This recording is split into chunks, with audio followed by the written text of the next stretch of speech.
Good afternoon, good evening, good morning, viewers, depending on your location. My name is Dr. Agukagu, the lion himself. Lion Kabu, lion of the major, or cow the lion, original lion, Bronco the major. I just want to thank you for being part of Dr. Agukagu today's program. For those watching now and those that are going to watch later, you are all highly welcome. And as you are watching, please, I want you to circulate this video. Make sure that this video gets to different platforms. Share it to different platforms so that people will be also educated. Because what I'm doing is just to teach people some of the things that our people don't know. So through my research and through the things I know, so that's why I've started doing this project just now. I just really started the project, trying to teach people on how to take care of them medical attention, medical care, and other things, how to take care of themselves, how to take care of their health, how you can take the natural things God gave to you to help yourself out. The roots, the herbs, the fruits, the food that you eat. So many things, the lives in the forest. So many things that God gave to us, not for us to use to take care of ourselves, but being who we are as human beings, we neglected so many things that God gave to us. Forgetting that in the Bible, there's a place God said that there is everything created by me, which I gave to you. And along beside every riverine area, every river, anywhere where there's river, anywhere beside your house, they are all for your own good. They are all medicine. They are things that will help you. They are things that will preserve your life. But our people neglected most of the things God gave to us. Our people prefer English shocks, English tablet, and other things. That is why there's so much sicknesses everywhere around the world today. You can see what is happening around the world. People are dying like chicken. Every day by day, different type of sickness coming. Then the things that are not supposed to kill people, the still is killing people. When you go home to some different villages, different places in Africa, the people that still preserve their culture. You see people above 100 and something years, they are very solid, very very strong. Some 90 years, 100 years. You see them, they're doing their things, they are very strong, and they do things. Nobody help, nobody assist them. But in today's world, you see children of 30 years, 40 years dying like chicken, different type of sicknesses and this and that because of what? Any little thing they would run to hospital. They are injecting them different type of chalk, different type of mixed chemical and other things. You don't know what they're injecting into your body, to your system. When you have a natural gift, natural things, natural herbs, natural fruits, natural leaves God gave to you that you can plug together and mix them together, jump, just piece things together, you take care of yourself. But today people are suffering for lack of knowledge and lack of understanding.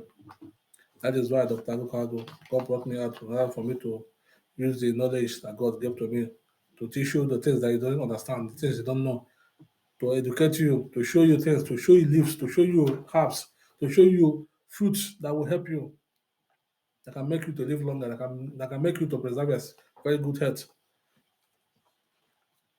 So please, if you know that you have not subscribed, please subscribe to go to subscription place, subscribe, like, comment, and follow Dr. Alukago TV so that for you to be able to know whenever I have a new video. So you are going to be one of the first people that will know that Dr. Kukago now has a new video.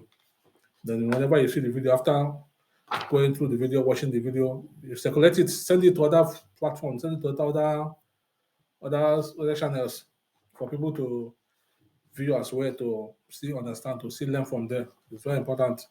Don't be a selfish person that will watch and keep on your own alone. Watch and give to other people for other people to understand, for other people to watch. Understand? Because health is wealth. It's only someone that survived will be talking about health. When you're dead, you are gone. Whatever happening here, I don't know. I don't know what is happening here today.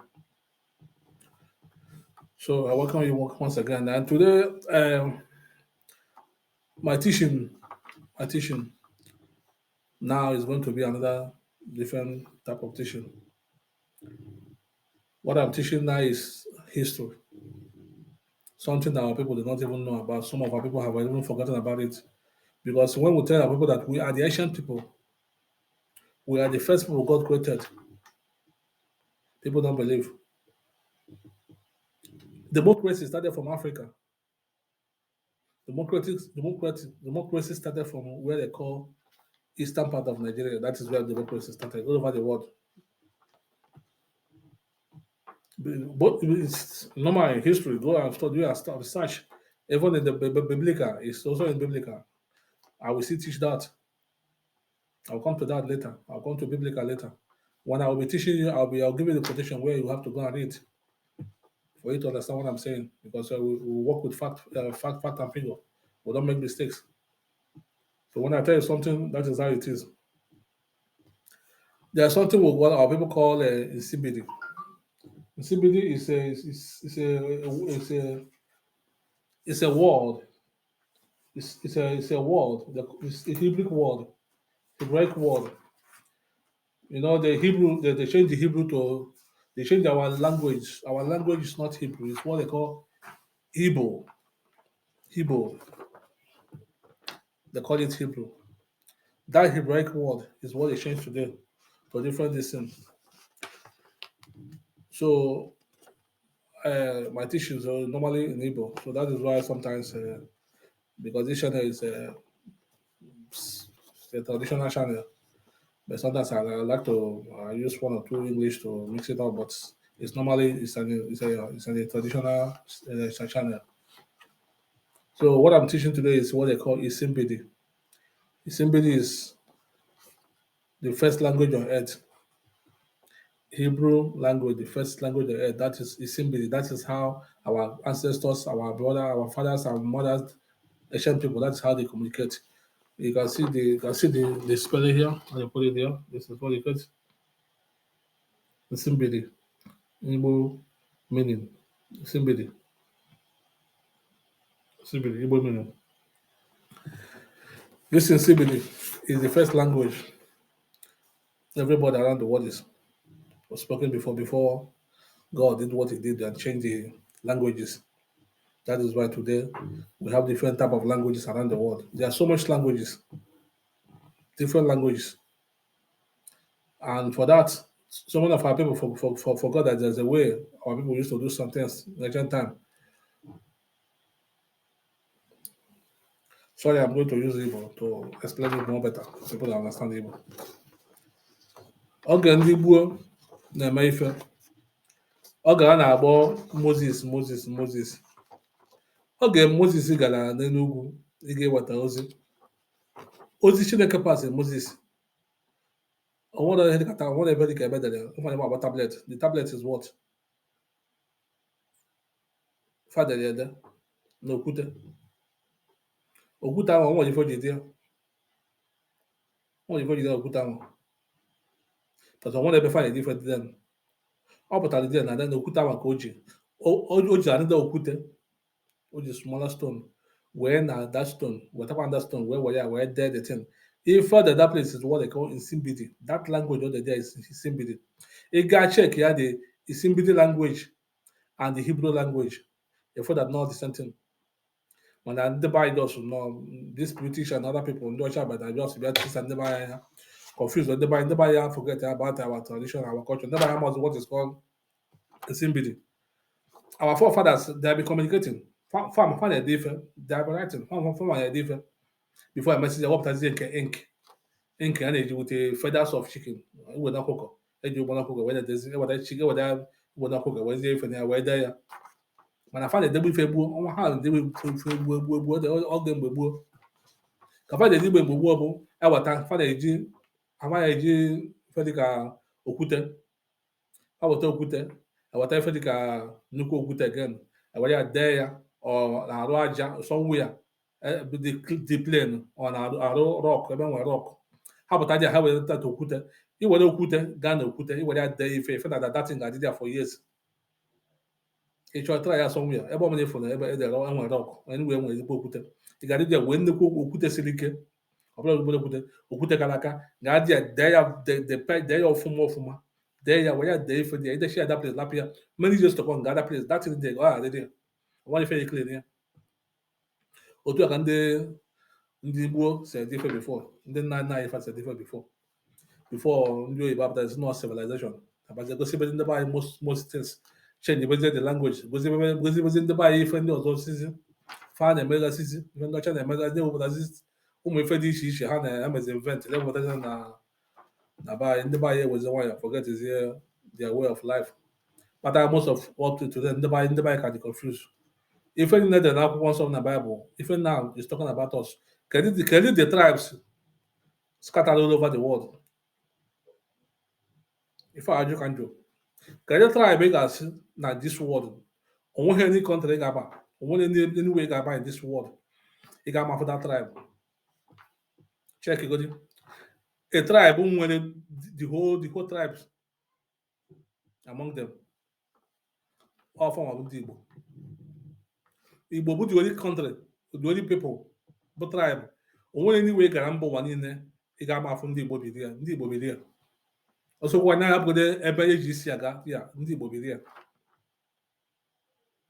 ebe ụzọ na-adọrọ ebe a na-eji ụgbọ mmiri na-agadi ya moto adị abadị ya ịba adị ị ga-afụ onye Igbo dị ya ndị Igbo na everywhere ndị Igbo na everywhere and otu a ndị Igbo si nọkwa everywhere ka ndị Igbo si amụsị nwa ebe dị iche iche sịsọ ndị Igbo bụ ndị nwere ifo ndị Igbo na-agbọ rainbow country sịsọ ndị Igbo bụ ndị na-agbọ rainbow people maka na ndị Igbo nwere mba dị iche iche nwa asụsụ dị iche iche mana kwancha bụ ndị Igbo a na-ekwukwa okwu Fulani ndị Igbo nwere Igbo Fulani ndị Igbo nwere Igbo China enwere Igbo Japan enwere Igbo Morocco enwere Igbo Tunisia enwere Igbo Egypt enwere Igbo America enwere Igbo Britain enwere Igbo Germany enwere onwe ha tribe dị na this world enwere Igbo Sri Lanka enwere Igbo India enwere Igbo Bangladesh na Igbo nwere onwe ha taa ịbata n'ala Igbo ife ya Igbo ya abụọ bụ ha ga na-agba ya bụ erombe country ka ọ ga-abụ because mba niile dị n'ụwa niile represented ọbara fa nọ na ọbara ndị Igbo ya ka ndị Igbo ji dị iche ọ ka Chineke chi weka iche ya ka o ji sị na ya ga-askata ụmụ ya ebe dị iche iche mba ụwa niile ebe ha ma nọ ebe ahụ na-amarụ ndị Igbo na mba niile ndị Igbo tara atụfụ niile ndị akọrọ ịga with iron onye mba dị iche iche ọ bụla ndị Igbo na jikọ onwe gị ajụjụ why oge a na-ele ndị mmadụ for slavery why na enwe ha one single person ele from the north ijikọ onwe gị data ajụjụ why ka eji lese the whole slave niile ife ndị na Africa niile lese slave niile na Africa onwe ha ka esi lee one single soul from the north why o were special people targeted and those special people are targeted farmer the reason why or if I want to measure there if I want to measure all the Bible that targeting because farmer about the Hebrew the real children of God the first people on earth the Adam and Eve they are there those the people before Adam and Eve they are still the same people that is why I had to target our people when you find the ndị ugwu mama ndị ugwu na ndị ọcha bata for that na ndị ugwu abụrụ the people ha need the most intelligent people bụ ndị Yoruba land mmadụ aka gbapụtara Yoruba land akwa the same thing why o ji bụ sọ ndị be anyị why ka o ji ebe ife ọbụla gbasa ndị be anyị na Enugu ekpọtara onye Igbo dị ya ndụ ụwa niile ma obodo ebe anyị nọ sef ịkpọtakwa ndị bụ onye Igbo ikwutakwa na kpọta ha ndị bụ onye Igbo ozugbo ndị ọcha ma onye bụ ha ma ife bụ ha ma ife wọd mana onye bụ ha ma ya history more than you mana anyị nwadị n'onwe anyị bụ ndị Igbo sef anyị mara history anyị ebe nsogbu anyị si bido bụta na ndị nna nna anyị ha anwere ife akọwara anyị maka na m na-akọwala nwa ya kpọrọ nwa ya ntaanị kọwara nwa ya ka ife si wee kwuru ife megasịrị eme nwata anyị were mara ebe ọ ya ebido bibe ndụ mana ịpụta ụwa m nna ga gosi aga ụzọ nna ga agwa ife na-eme ka ego esi mara ụzọ ebe na-aga ịpụtakwa ị ga na-agakwa n'isi bikọs nna ga egosi aga ụzọ nkwe ji adị mma nna nna mụta nwa gosi ụmụ ya ụzọ, ụmụ ya afụkwa n'ụzọ ahụ, ụmụ ya ebidosoba ụzọ ahụ na azụ. Mana nna mụchara nwa egosi ụmụ ya ụzọ, ụmụ ya pụtakwa ụmụ ya ga na-awa ọfịa. Ya bụ nsogbu ndị Igbo na-enweta.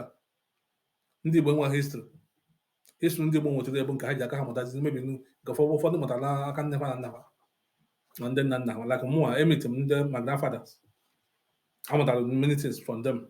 Those ones bụ nke mụnwa na-ejizikwa na ha dị na ndị research mmadụ eme mana combine mana the real history of Igbo nwa ya ka akọwatara ya, nwa ya kọwatagbu ya, nwa ya ka akọrọ akọrọ ka ndị ọcha bịagole ndị be anyị, ndị nna nna anyị ha nwayọ chiri ife ha ji abịa ike wee n'ọfịa bụkọrọ ekumeku ike nwoke dị ike dike niile bụ ya bụ ndị ọcha wee bụ na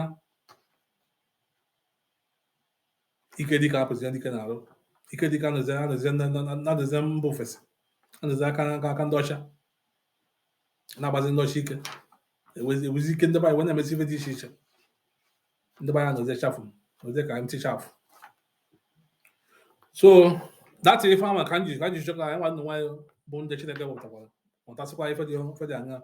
Anyị wee na-egosikwa ndị be anyị ka ndị be anyị ma na-agbatakwa the history ndị be anyị na-afọ, some of ndị be anyị na-amara some things I hide from ndị be anyị. Anyị nwa nwaanyị Chineke mekwa anyị gbatakwa those ones. Anyị nwa nwaanyị jikwa weteta opportunity na-egosikwa ndị mmadụ ka ndị mmadụ na-agbata because with time oge na-abịa a ga-emekwa ife na implement. Nsibidi abụkwa their first language, the first language on earth. We're going to bring it back. I watch it back again. I can watch it back. Ụmụ anyị farm all the things study in the school. But the one again, may introduce again, our language again. We're going to introduce again. That's why we're working on that. And we're going to introduce back again. And then matter than that now. Our history, nobody can clean our history. Nobody can delete it. Nobody, not possible. Everything was going to be reverted again. They're going to bring them back again. Nobody will take it away from us. It's a special gift to us. Nobody can take it away from us. Because water made for a man can never elude him. What God gave to us, nobody will take it away from us. So, without wasting time, so I'll be teaching you, I'll be showing you one after the other for you to see how to spell the words, for how to write it, how this is the words, the meaning and the symbol, because the normally draw it down. So you can see, look at this one here. You can see it here. This is Igbo. This is Igbo. Otu aka esi ede Igbo. Ichi dị Igbo, otu aka esi ede Igbo. Ihe ahụ dị idara anyị Igbo a. Onye ọbụla bụ onye Igbo ndị ma ife Nsibidi, ma the language ọfụma, ide ha this symbol. I am amaghị ife obi nọ. Some of you nwere mothers go advance, or grandmothers or grandfathers or elderly people in your village or in your family. You will let these languages go see fire cover the language you mean. Nke a bụ Igbo. Nke a bụ, let me show it well. Nke a bụ nke a bụ bank. Ụlọ akụ ebe anyị etinye ego, nke a bank. Nke a bank ebe anyị etinye ego. Nke a bụ I'm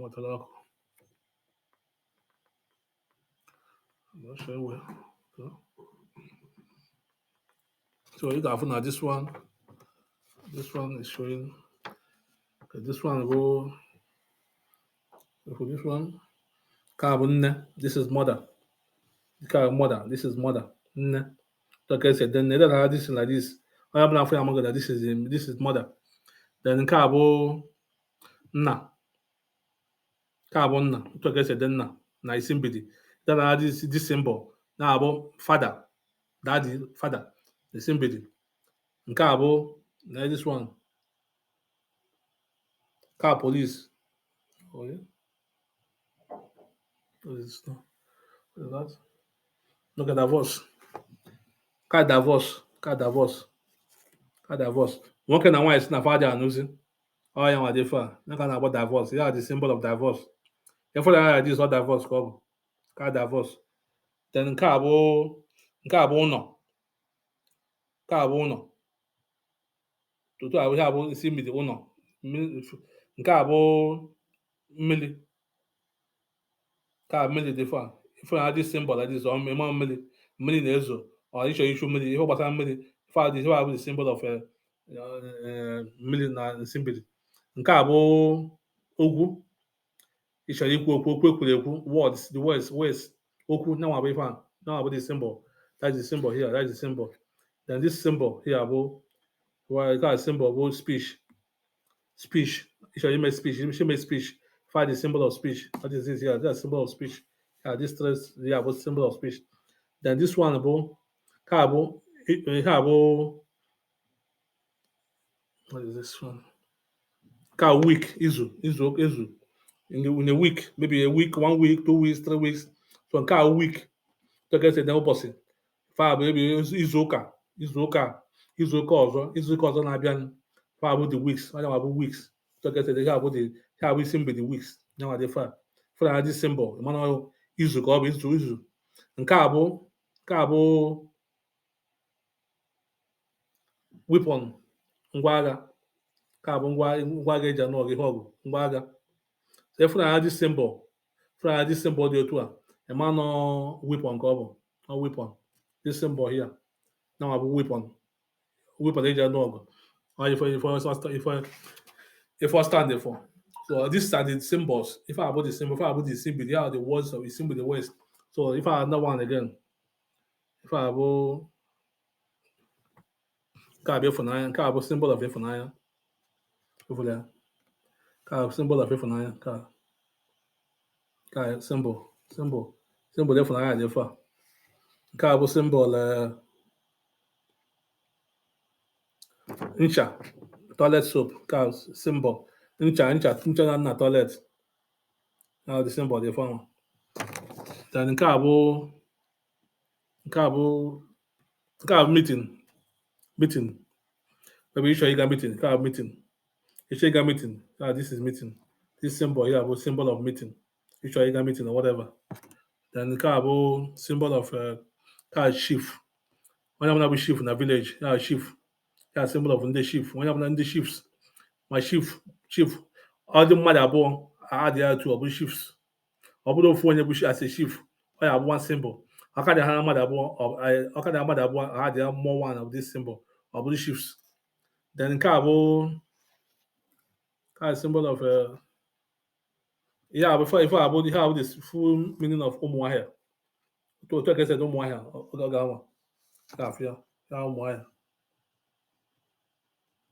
ụmụahịa otu ekesi ụmụahịa that is symbol it doesn't this like this otu edere otu a onye ọbụla afọ this symbol anywhere amago na ụmụahịa ka edere then nke a bụ nke a hatred ịgba asị nke a hatred ka symbol of hatred this one now the symbol of hatred mmadụ igbo ibi asị that is the symbol hatred this is it this symbol efere this symbol efere here that symbol of hatred like this for this symbol hatred mgbe ịgbara ọ ga-anwa na a na-ede symbol adịghị ede this word ede ọ ndị ọcha bịa wepụtara this word a na-ede ede na adị si na ede odo ide ha dị symbol otu a fa amaligo ife imidere ide ha symbol otu a mana ịgba asị ide ha dị symbol otu a onye bụ na mmadụ nọ ị na-agụ eji ụmụahịa ide ha dị symbol otu a ama na ihe abụ elekere time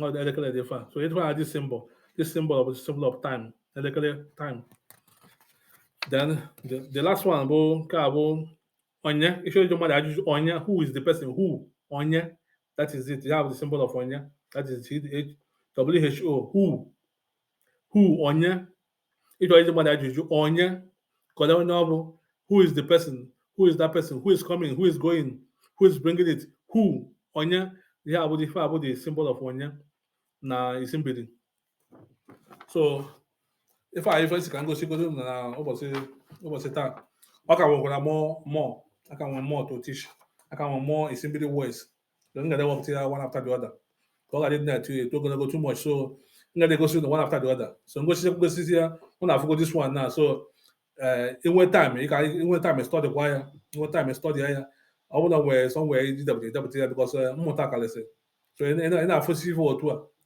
ị na-edepụtasị ya n'akwụkwọ ọ bụla one exercise book ide ya iwepụta ya na-edepụta odisi one n'akwụkwọ otu a si gosisi ya like this ịchọ somewhere depụta the thing so ọ mekwa inwe ike iji amụ gosi ụmụazị ngosi ụmụ for amụtakwa from you it will be something of to be a help to them ịghọtago so gosi ịmụtakwa gosikwa ụmụ gị pụtakwa gosikwa ndị ọzọ so otu efu ịmụtakwa this one enwesikwa ụmụazị gosikwa ndị ọzọ apụtakwa from you ka ọ wee ike na-ehepụkwa a na-aga n'ihu so onye mụtakwa gosi ndị ọzọ biko tụsasịba ozi ya ka ole ndị ọbụla ntị ka ndị ọbụla nwee ike matakwa because ndị Igbo ga-enwere onwe ha oge na-adịghị anya Igbo ga-enwere onwe fa and Igbo ga-enwere onwe fa ụmụ ife na-agba ụmụ ife na ga-ebido wee mụba anyị wechigasị ụmụ ife na-azụ ndị Igbo ya ebido wee mụtakwakwa ife ụmụ ife ha ga-amasịgo before this younger generation now nwere so many things fa na-amara and nwere so many things fa ya amụta mana with time so oge anyị nwere onwe anyị a ga-ebido mụta body things anyị eme body things introduce people ebido na-amụta so these things so mana ọ dị very important otu ya nọkwa na the little one na-amụta na ka ị na-eput into practice ị na-amụta nye put into practice so because I'm going to teach you more I will be bringing more so ketara ya ọ bụla subscribe inwe ike na-enweta message oge ọbụla ntinye new video then next time follow kwa na comment na like na ka ife a na-eme na-aga ọfụma tụsa ozi ya so ka anyị na ife a na-eme na-aga aga anyị nọ nwaanyị aka ka nwee ike nyekwa ndị ọzọ aka ka ọ ghara ịbụ na anyị jọsọ na-ekiri ife nkiri fọ na nkịtị na-aba nwa ife uru anyị leta n'ime ya so biko tụsa ozi ya ka ozi ya dị ndị ọzọ aka so agwụkwana ngwọ maka na nkwụ na-abịa agụ na ngwọ na nkwụ na-abịa nkwụ ka na-abịa so many things are still coming there were so many things carry on the way but the biblical ones is coming too this traditional ones is coming cultural ones is coming as well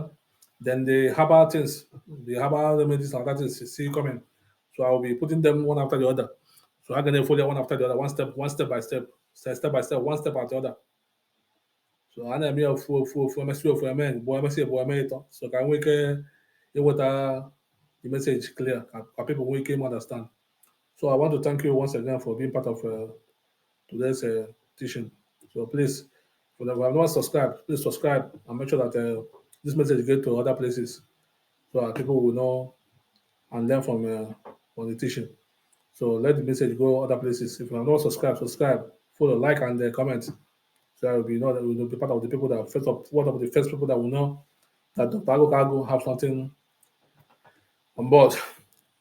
So, as I said, don't forget, I'm still your brother. I'm still one of you. I'm still Dr. Agokago. Agokebia. One on the phone. One of that like him. Nasikwa. Kwadekwana. Ụbọchị nta.